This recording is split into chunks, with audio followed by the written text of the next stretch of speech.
Vamos abrir, meus irmãos, a Bíblia, 1 João, capítulo 2, dando sequência às exposições da primeira carta de João, capítulo 2, de 7 a 11. É a perícope que nós estaremos estudando nesta manhã, 7 a 11. É um tema bastante caro, né, a todos nós, falar sobre... Eu coloquei aí como tema o novo mandamento, mas na verdade seria falar sobre o amor fraternal, né, que é um mandamento do Senhor, tanto novo quanto antigo, né, mas eu vou explicar o porquê, a questão de ser novo, no texto que nós vamos estudar agora. Diz assim: Amados, não vos escrevo um mandamento novo, senão um mandamento antigo, o qual desde o princípio tivestes. Esse mandamento antigo é a palavra que ouvistes. Todavia vos escrevo novo mandamento, aquilo que é verdadeiro nele e em vós, porque as trevas se vão dissipando e a verdadeira luz já brilha. Aquele que diz estar na luz e odeia a seu irmão, até agora está nas trevas. Aquele que ama a seu irmão permanece na luz e nele não há nenhum tropeço. Aquele, porém, que odeia a seu irmão está nas trevas e anda nas trevas e não sabe para onde vai, porque as trevas lhe cegaram os olhos. Então vejam que o apóstolo João, de maneira bem contundente, ele afirma e reafirma aquilo que já é sabido de todos, né? Quem já era da igreja e recebeu esta carta, entende o que João está dizendo. Amados, ele se dirige com palavras carinhosas àqueles irmãos, né? Outra tradução seria queridos amigos, quando ele diz amados. Eu não vos escrevo mandamento novo, ou seja, a igreja que estava recebendo esta carta de João já devia saber que o que ele iria dizer não é novidade, né? E todo crente de fato sabe disso, né? Para nós não há nenhuma novidade que os mandamentos foram resumidos pelo próprio Jesus em amar a Deus sobre todas as coisas e amar o próximo como a ti mesmo.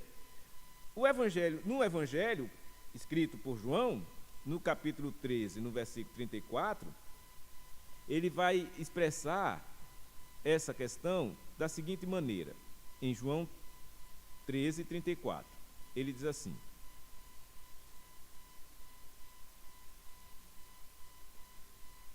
novo mandamento vos dou, olhe, que vos ameis uns aos outros, assim como eu vos amei, que também vos ameis uns aos outros. Quem é que está dizendo isso? Jesus, falando aos seus discípulos, falando àqueles que o estavam seguindo. Novo mandamento vos dou. Só que essa novidade, ele está dizendo no que diz respeito àquele momento em que ele estava ali entre eles, falando exatamente como é que eles deveriam agora, a partir daquele momento que eles abraçaram a fé, que eles participavam agora da igreja de Cristo, qual deveria ser o procedimento, a maneira, o relacionamento entre eles, de amor. Amor fraternal, amor entre os irmãos, amar uns aos outros. Por quê? Porque o que eles tinham até o momento era uma orientação nesta linha no Antigo Testamento que lá tem. Levítico 19 fala dessa questão também. Então ele já era de conhecimento daquele povo judeu, israelita, que o amar era uma prerrogativa dada por Deus a todo aquele que fazia parte do seu povo. Só que a igreja cristã, ela abrangeu, não é? Não estava ali só pessoas que eram da Judéia ou pessoas que eram hebreias, né? Existiam também pessoas que até então nada disso sabia, não tinha esse conhecimento. Por isso a expressão novo mandamento vos dou. Para aquelas pessoas que estavam ali, digamos, achegando, né, pela primeira vez à igreja, é como exatamente acontece com quem vem das trevas, que está no mundo, e se chega para a luz, que é a igreja. Então, para quem está chegando, tudo é novo, né? É uma novidade mesmo, né? As pessoas que estavam no mundo, o que é que o mundo fomenta? Ódio, né? Desavença, inveja, cobiça. São as obras da carne, que são muito naturais na vida daqueles que não têm a Jesus. Então, quando uma pessoa é salva por Cristo e vem a fazer parte da igreja de Cristo, tudo é novo mesmo. Inclusive, essa condição de agora amar uns aos outros, assim como Jesus amou a cada um de nós. Também devemos amar uns aos outros. Então, vocês percebam que o padrão para este amor, é o próprio Jesus. Assim como eu vos amei, vocês também amem. Por isso que é maravilhoso a vida cristã. A vida cristã é uma vida maravilhosa. Por quê? Porque nós temos um Senhor maravilhoso, que é Jesus, que nos dá essa condição e habilitação de agora, por termos a fé nele, podermos amar.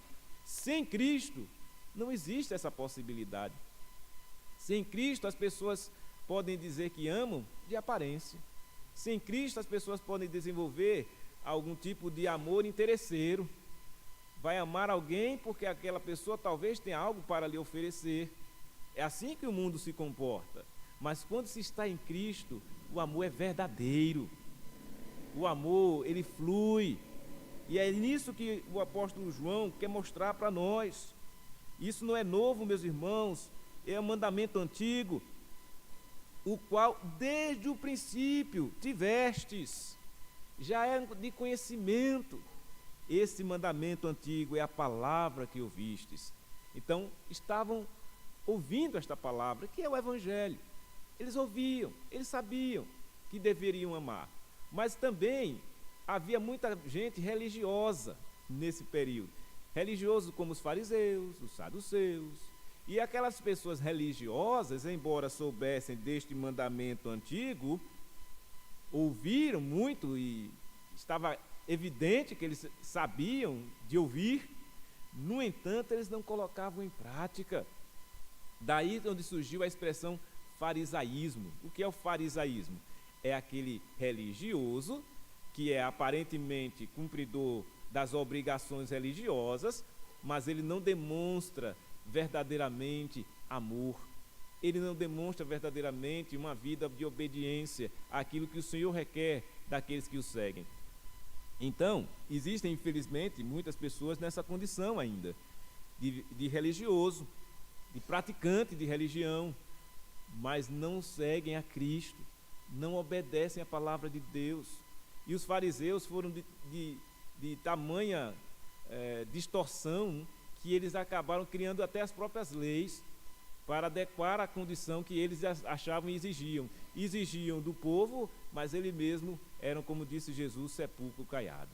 Então, nós devemos ter sempre esse cuidado e fazer essa reflexão de, olha, nós temos ouvido por vários e vários anos, a palavra de Deus sendo pregada, anunciada, mas o objetivo desse ouvir não é nos tornar meramente ouvintes, como disse Tiago, mas sim praticantes da palavra.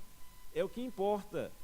Se você passar 10, 15, 20, 30 anos numa igreja só ouvindo, sem praticar, eu posso dizer com toda certeza que você vai ser um frustrado, vai ser entristecido, muitas vezes vai ser tomado pelas circunstâncias da vida, porque o que importa realmente não é o mero ouvir, o que importa é o ouvir e praticar.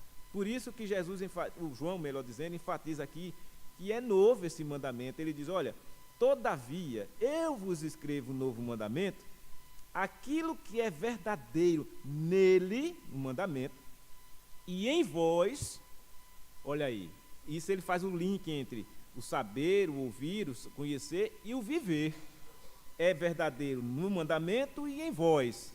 Então não fica distante, não é só a letra e esquecer da prática. É verdadeiro no mandamento e também em vós. Porque aí ele vai destrinchar dizendo, as trevas, elas se vão dissipando, vão saindo, e a verdadeira luz já brilha.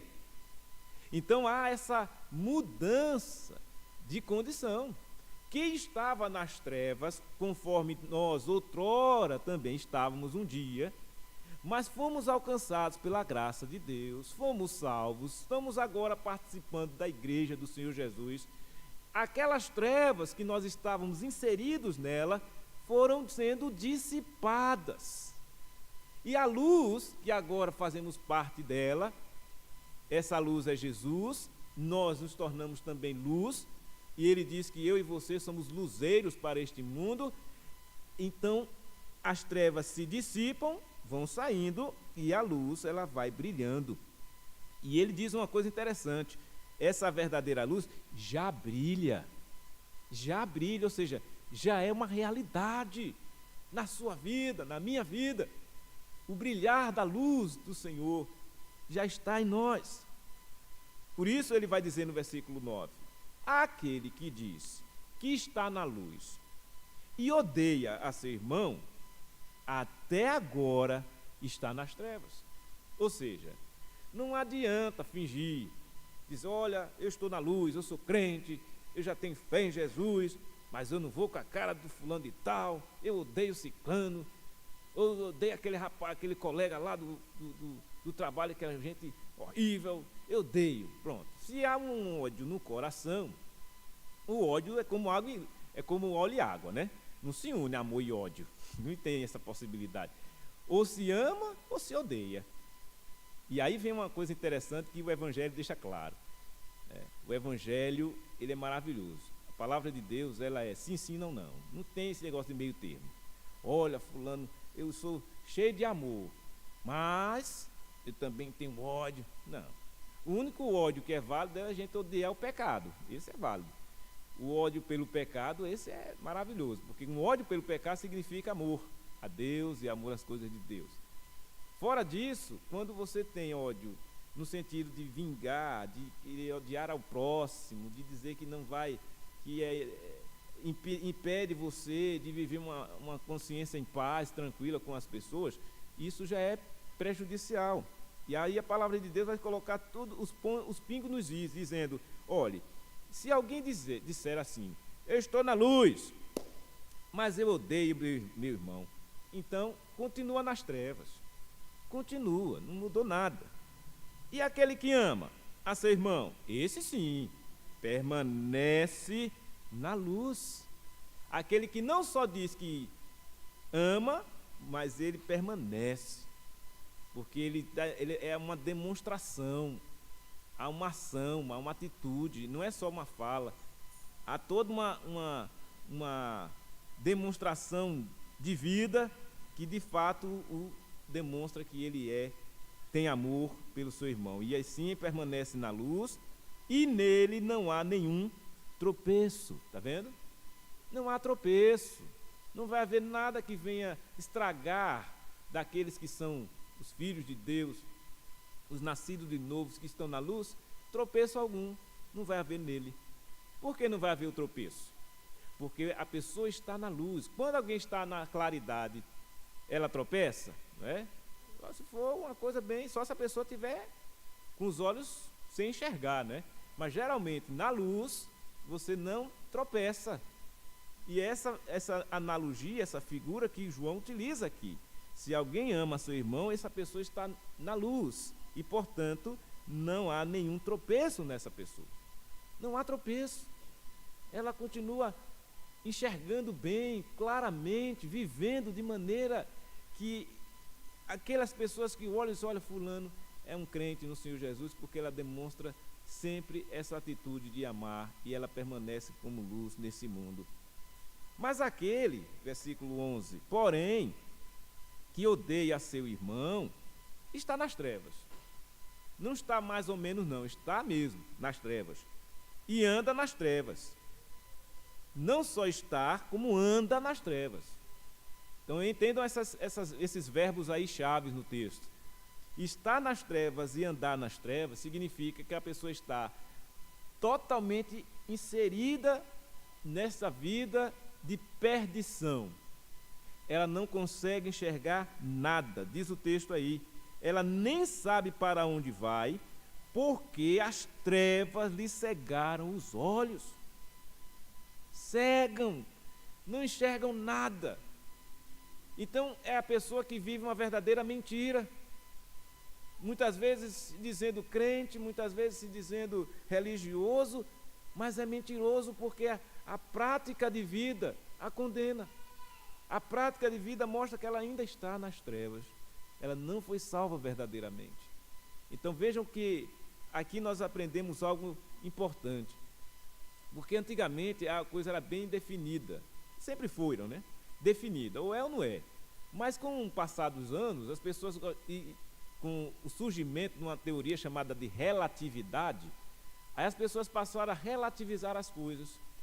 Aí acham que não, tudo é relativo, depende de como você vê, depende como você, do lado que você está. Mas biblicamente essa condição não é possível. Não tem relatividade na Bíblia. O que tem é ou não é. Ou você é um crente, está na luz, vivendo como tal, ou você, ainda que o diga, não, mas eu estou começando, ainda estou nas trevas, depois eu vou largando aos pouquinhos.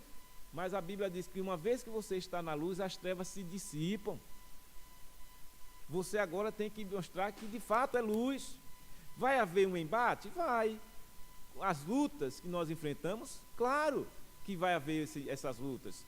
Mas você não é aquele que está inserido mais naquele contexto de outrora, que lhe escravizava, que lhe dizia que você é aquela luta que você tem, né, interna, que você diz, olha, como Paulo disse que tinha, né, o bem que eu quero fazer não faço, mas o mal que eu não está sempre diante de mim. Essa luta é presente, mas no entanto, reconhecendo essa condição, não significa dizer que eu vou viver inserido nas trevas, entregue ao pecado, como se nada tivesse acontecido. Ora, se você foi alcançado pela graça, mediante a fé, que não vem de vós, é dom de Deus, aí onde está a grande diferença. Os verdadeiros crentes são esses, que foram alcançados pela graça, mediante a fé, que é dom de Deus. Esses é que permanecerão na luz, que não vai haver nenhuma confusão neles. Eles sabem, entendem que são de Deus, que pertencem ao Senhor, e por isso permanecem na luz. Mas aqueles que forçam a barra, dizendo assim, olha, eu vou para a igreja porque eu gostei, e tantas outras coisas, menos por causa de Jesus, menos por causa do Evangelho, não vai dar certo. É forçar a barra. Se for por uma questão moral, olha, eu vou para a igreja para ver se corrijo moralmente a minha vida, não vai dar certo.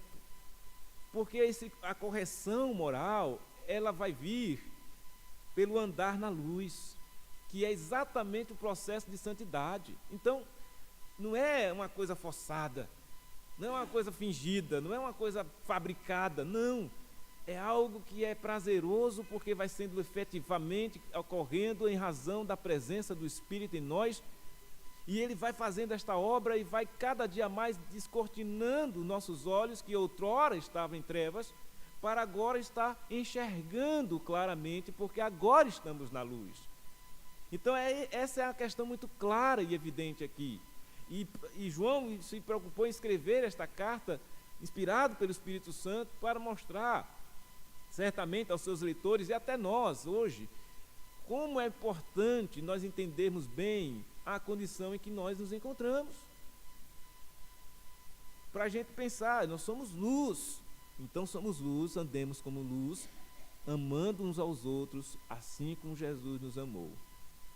E as trevas? Não, as trevas outrora eu era trevas, mas agora eu não sou mais. E saber discernir, olha, fulano, ciclano, até mesmo porque não cabe a nós ficar apontando A, B ou C, mas você sabe discernir. Como é que você sabe que uma pessoa está na luz ou quando a pessoa está nas trevas? Pelo que João está dizendo, está fácil, não está difícil. Quem está na luz, verdadeiramente já brilha. E quem está nas trevas, ainda que diga que está na luz, ele diz claramente, se não demonstra amor ao seu irmão, isso não é verdade, a pessoa continua nas trevas. E veja outra coisa importante aí no versículo 11. E quem anda nas trevas não sabe para onde vai. E não sabe mesmo. Eis a questão que muitas pessoas dizem assim, zombam, né? Muitas vezes dos crentes, quando os crentes afirmam assim, eu vou para o céu. Aí quem está nas trevas vai dizer, Que conversa, rapaz. Vai dizer, não, o céu nem existe. O ímpio, o que vive nas trevas. Ele nem. Aí você diz assim, fulano, olha para Cristo, arrependa-se dos seus pecados, porque senão você vai para o inferno. Aí ele reage assim, quem disse a você isso? Ele nem sabe para onde vai. Não sabe, está ceguinho, tapado, não entende nada. É o que diz lá 1 Coríntios 2,14. Ora, o homem natural, ele não entende nada do que se diga a respeito do Espírito de Deus, são como loucura para ele. Por isso, meus irmãos, que essa salvação que hoje nós temos foi tão somente pela graça. Você pode se lembrar aí, quem está aqui hoje, salvo por essa graça de Deus, você pode se lembrar de como era a luta, como muitas das vezes zombou dos crentes, quando muitas das vezes xingou os crentes, quando muitas das vezes disse que aquilo era coisa que não tinha sentido, porque vivia nas trevas.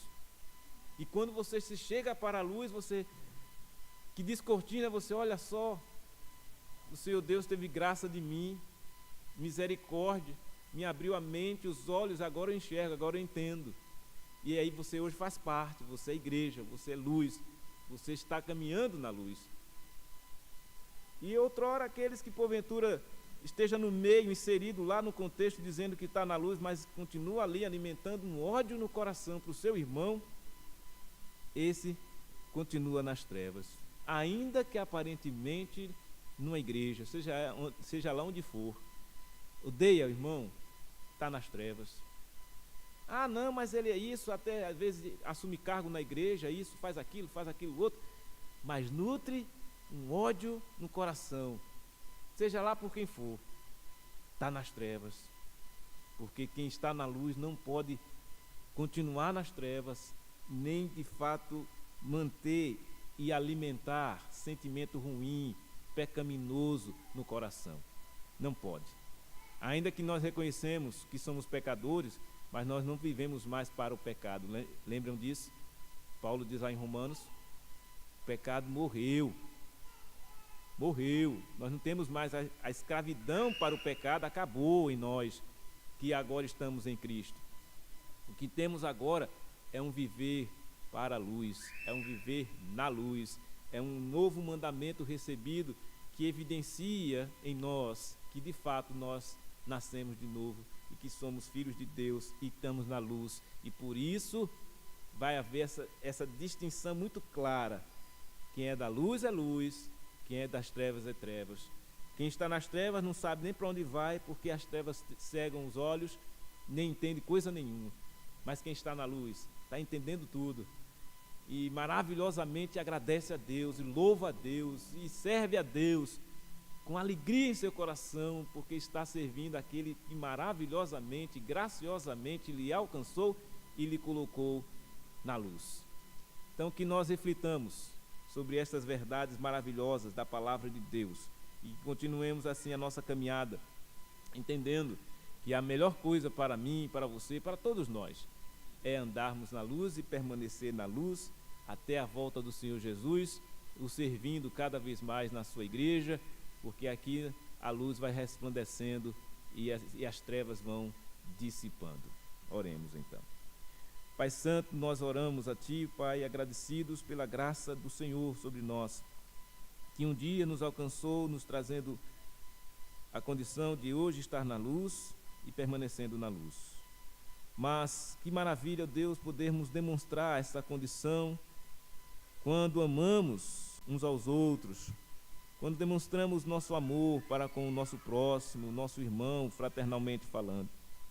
Ó Deus, continua, Pai, a abençoar a Tua igreja aqui em Itabaiana, para que cada um de nós, membros desta igreja, possamos continuar, ó Deus, demonstrando esse amor ao próximo, para afirmar e confirmar que de fato estamos verdadeiramente já na luz, que brilha em nós, desde o dia em que fomos convertidos pelo Senhor. Muito obrigado, Deus. E que os demais que vão chegando, novos, possam experimentar dessa maravilha, desse novo mandamento para eles, e que devemos continuar assim, amando uns aos outros, como o Senhor quer que nós amemos. Muito obrigado, Senhor, por tudo. Agradecidos somos em nome de Jesus. Amém.